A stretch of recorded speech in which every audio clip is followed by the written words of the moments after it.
Assalamualaikum warahmatullahi wabarakatuh. Ini adalah pertemuan ketiga kita yang masih membahas tentang perumusan dan penetapan Pancasila sebagai dasar negara.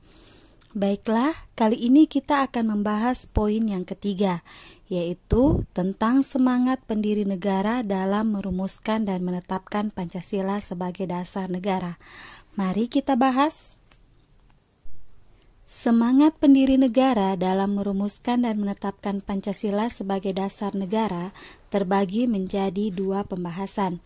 Yang pertama yaitu tentang nilai semangat pendiri negara, dan yang kedua yaitu tentang komitmen para pendiri negara dalam perumusan Pancasila sebagai dasar negara. Kita akan bahas satu persatu. Yang pertama yaitu nilai semangat pendiri negara.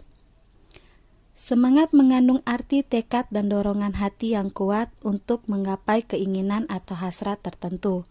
Para pendiri negara merupakan contoh yang baik dari orang-orang yang memiliki semangat yang kuat dalam membuat perubahan, yaitu perubahan dari negara terjajah menjadi negara yang merdeka dan sejajar dengan negara-negara lain di dunia.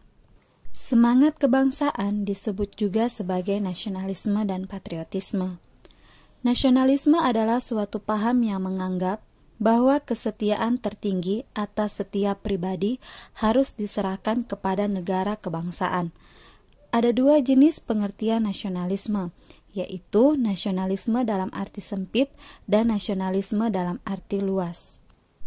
Nasionalisme dalam arti sempit disebut juga dengan nasionalisme negatif, karena mengandung makna perasaan kebangsaan atau cinta terhadap bangsanya yang sangat tinggi dan berlebihan, sebaliknya memandang rendah terhadap bangsa lain.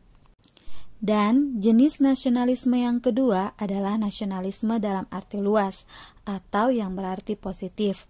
Nasionalisme dalam pengertian ini adalah perasaan cinta yang tinggi atau bangga terhadap tanah air dan tidak memandang rendah bangsa lain. Saat mengadakan hubungan dengan negara lain, selalu mengutamakan kepentingan bangsa dan negara serta menghormati kedaulatan negara lain.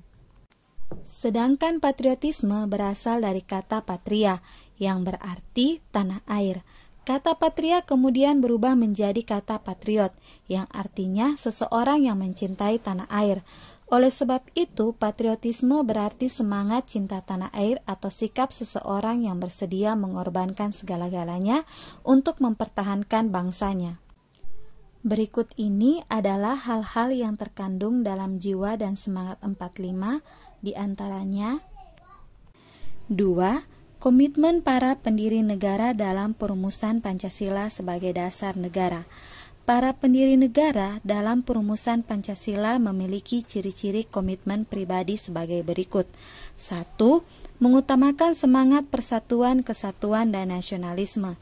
Pendiri negara memiliki semangat persatuan, kesatuan, dan nasionalisme yang tinggi.